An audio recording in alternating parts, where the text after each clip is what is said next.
Well, this is my take on it. I am not saying that I have any information that anybody else doesn't have. I'm not saying that I know that we didn't land on the moon. I'm not saying that I know that everyone's a liar. I'm not saying that it was a total hoax.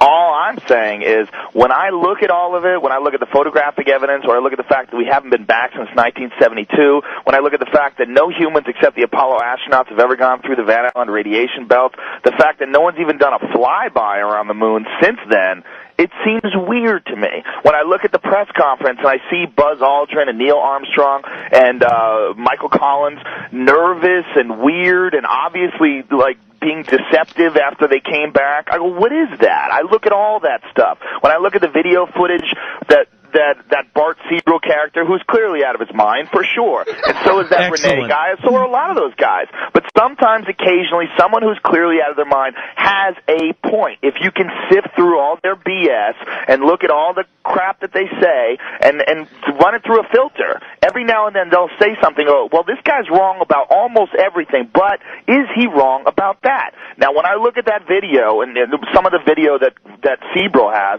of them faking the distance between the Earth and the moon when they're shooting the moon, or the Earth rather, through a circular window in the lunar module, and they have the windows blacked out. They're pretending that it's deep space. They're saying that they're 130,000 miles out, and then you see them pull the window curtains down, or the shade, whatever they have covering up with the windows, and you see that they're actually in near-Earth orbit. That makes me curious. When I look at the photographs and I see intersecting shadows. Now, I'm no photographic expert. I don't know anything about the moon, really, except stuff that I've read on the Internet. I'm no scientist.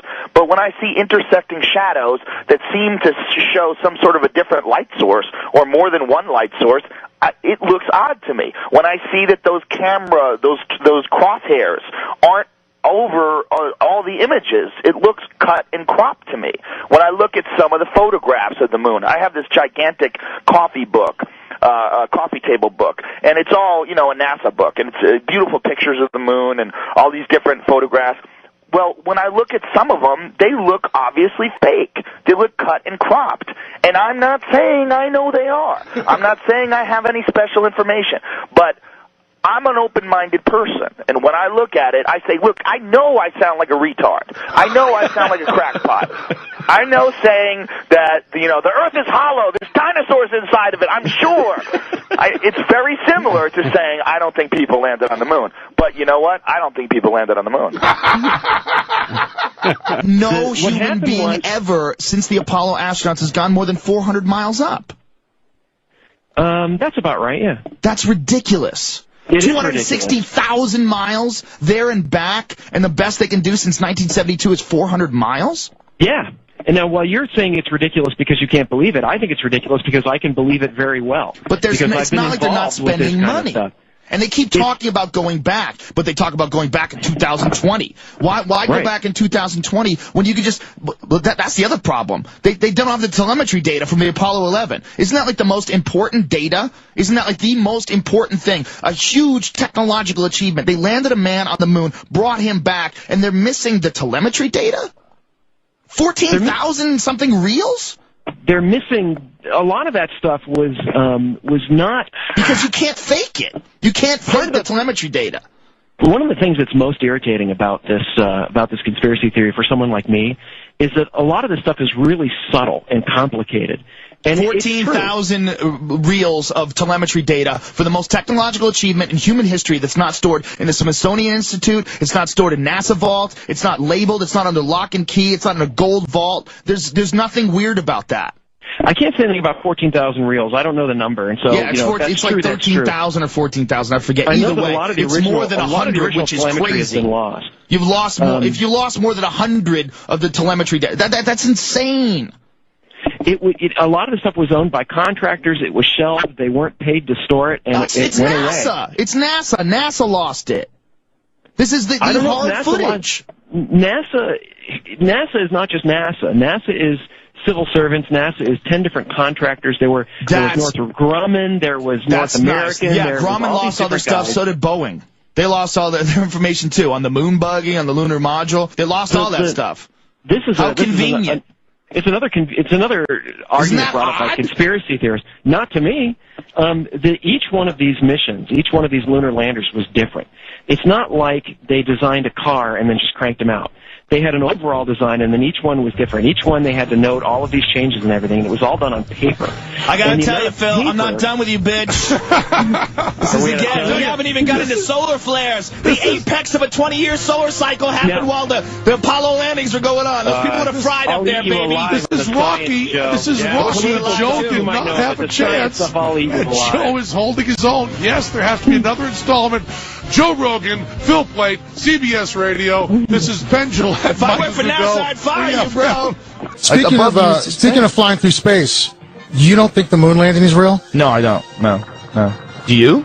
Yeah. Why do you think the moon landing is real? Why don't you tell me why? I saw it on television. Oh, you're a genius. Oh, beep that. Okay, we'll bleep it. No, it's okay. We got That's genius. You saw it on TV? That's awesome. I'm going to show you some CGI. I'm going to show you King Kong. I saw that on TV, too. There's an 80-foot gorilla. He's running around kidnapping white chicks. You should check it out.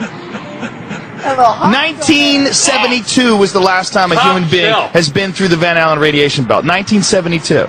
That's the last time. There's been only 7 trips ever that human beings have ever gone past 400 miles. Every single space station mission, every space shuttle, every satellite, all of those are inside the protective Van Allen radiation belts, which start at 1,000 miles. They go from 1,000 miles to, depending on who you ask, if you ask NASA, 24,000 miles. If you ask James Van Allen, the guy who discovered it, it's 67,000 miles of intense radiation that's in a gigantic donut band that covers around the Earth. Now, even if you got outside of that band, you have to deal with solar cycles. There's the apex of a 20-year solar cycle was between 1969 and 1972. All the time when these guys are making those missions. Any one of those guys out there in those tiny little aluminum shielded crafts would have been killed instantly during any solar flare. Why fake it? Thank you, Colin. Why not fake it? You should open with that. If you look at any of the footage online, it looks ridiculous. It looks stupid. If you look at the videos, it looks ridiculous and dumb. You know why? Because in 1969, nobody anticipated that we were going to have VCRs and the internet. We were going to be able to watch that. They figured out a way to fake it. That's why when Neil Armstrong got back, first of all, he went insane. They went into a deep depression. So did Buzz Aldrin. He became a huge alcoholic. He gave no interviews. Neil Armstrong still to this day will not give interviews. He gave one speech that he gave at the 25th anniversary of the moon landing. And this is what he said in front of America's best honor students. He said, "We have here amongst us America's best and brightest." And the quote was, "You will achieve many great things if you could peel away one of truth's hidden layers." That's a speech this guy gives standing in front of the top honor students of the country. Not, "I went to the moon." He doesn't say that. He gives this cryptic speech. Now, Bill Clinton, in page 100, I think it's 156 of his book, My Life, he gives this story about how when he was a kid, he was working with this carpenter. And this carpenter said, "You know, I don't believe man landed on the moon." It was 3 months after the moon landing. And he said, "I thought that guy was ridiculous." He said, "You know what? I don't believe anything those TV fellows show you." He said, "After 8 years in the White House, I thought maybe that guy was ahead of his time." Wow. This is in Bill Clinton's autobiography. Wow. This is in his book. There's no way people went on the moon. There's no way. By the way, it's impossible today. China wants to go back to the moon. They don't even have a clue how to do it. They're going to try to get there in 2020. America thinks we could possibly go back in 2017. All of the hard data, the telemetry data, 14,000 reels is missing. No one can find it. What the telemetry data is, that's the binary data, the ones and the zeros that show the distance between the command module and the Earth during every step of the way, on the way to the moon and back, which you can't fake. They don't have that. They can't find it. Which you would think would be in a locked golden vault at the Smithsonian. But no, they can't find it. Well, they say, well, you know, they placed laser reflectors on the moon. You could shoot a laser beam. That's proof. Well, it's not proof, because the Russians did it twice with unmanned probes. The Russians also collected space samples and samples of the moon. Very amazing, and I've had these guys on. And which guys? You know, the different guys on the internet that are behind. There's a lot of guys, and I've debated that one guy, that Phil Plait from Battleship. I clown that guy. The guy that gets in every astronaut's face. Well, that guy's a crazy Christian, and he's nuts. Which is, you know what, you have to be a little crazy to look that deep into this theory, because it seems so solid. We went to the moon. It seems so solid until you look into it. But here's the only thing. We can't keep anything quiet in this country. It doesn't matter. No one's keeping it quiet. Everybody you can go look at it. The astronauts, I mean, those guys are afraid of their lives. Gus Grisham,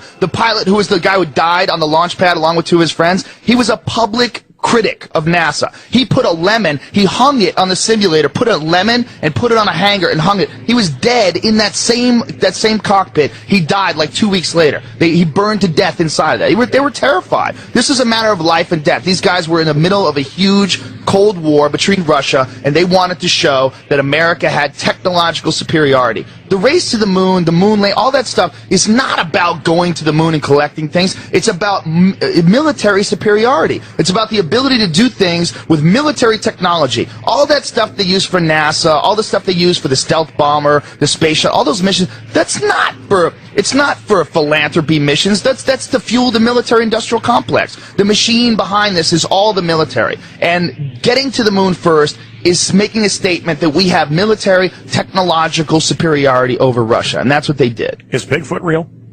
I don't know. You tell me. You've got a pretty If you good, look into it, man, the more you look into it, look, there's every photograph of the moon looks goofy. There's intersecting shadows that show more than one light source, and you can try to explain any one of these things away, which many people do. But the problem is when you look at them all together. Joe, we're not on for 10 hours. Man cow. There's no way people went on the moon. There's no way. There's no way people went on the moon. There's no way. Neil Tyson, thank you very much for coming on here, man. This is an honor. This is a blast. I think the universe is going to explode. You are, for sure, the most requested podcast guest ever in the history of this podcast. So Brian and I have been doing this for 3 years, and we have come full cycle with your appearance here today. Right. Like you're very important. I don't know if you know how important, like, the cool guy scientist is. I can't tell you how many times. Very important. No, so I have evidence of how important that is. I think one of the cool things about you and your approach to science is I think it's very refreshing that if someone doesn't know something, you're not condescending about it. You're very enthusiastic about distributing the information, but you're not casting a judgment while you do that. And that is something that I think has freaked a lot of people out about really intelligent people or scientists or someone who talks about anything where they have no experience. There's a sort of a condescending, sort of a carrying of that knowledge that you don't have. Now, you were a moon guy for a while, right? Is that yeah, right? well, listen, my issues with not believing that people went on the moon, a lot of it had to do with a friend who had an uncle who worked at Rocketdyne. This guy was convinced that there was no way to do it. He was an engineer, and he said they were so far away from doing it that the fact that they did it, and they did it 7 times, but since looking at it, the weight of all the evidence, I reserve the possibility that some things were horseshit based on a lot of photographic evidence that they did fuck with. Well, here's like the thing. Gemini photos. Yeah, but here it is. Here it is. If you look at like the fuel that was loaded up into the Saturn V rocket, you can calculate where that fuel could take that rocket. It's to the moon and back. So they're not going to the Piggly Wiggly, right? Yeah. In the Saturn V. No, I'm a retard. Listen, if anybody has any real sense, they would look at it and say, "There's no way that was a hoax. There's no way. There's no way that was a hoax. There's no way. There's no way people went on the moon. There's no way. There's no way people went on the moon. There's no way." See? Honestly, moon landing shit, was it real? Was it not? It was not in the back of my mind. Yeah, it wasn't in mine either, but I forgot that Russell's a moon guy. Look, I've argued with people, and I absolutely don't know. I don't know. I don't believe. Joe, you were totally down for, you were the moon hoax crusader. Something. No. Listen, Joe, you were totally down for, you were the moon hoax crusader. Something. No. Listen, man. Here's my issue. My issue is, how can I even argue it? How is it possible that I even have points? Joe, how is it possible that anybody could have any points? You see Breezy right there? He took fucking all this shit. I hope someone did go to the moon. I hope someone did. I really do. I don't know if they didn't. I had this feeling, man, because there's a handful of people actually run everything. That's true. It's provable. It's not I'm not a conspiracy nut. Proven. Handful, very small elite run and own these corporations, which include the mainstream media. I had this feeling who's ever elected president, like Clinton was, no matter what your promises you promise on the campaign trail, blah, blah, blah. When you win, you go into this smoky room with the 12 industrialist, capitalist scumfucks who got you in there, and you're in this smoky room, and this little film screen comes down, and a big guy in a cigar, roll the film. And it's a shot of the Kennedy assassination from an angle you've never seen before. That looks suspiciously off the grassy knoll. And then the screen goes up and the lights come up and they go to the new president. Any questions? Just what my agenda is. Just what my agenda is. Just what my agenda is. Just what my agenda is. Just what my agenda is. Just what my agenda is. Go back to bed, America. Your government is in control. Here's Love Connection. Watch this and get fat and stupid. By the way, keep drinking beer, you fucking moron. You fucking moron. You fucking moron. You fucking moron.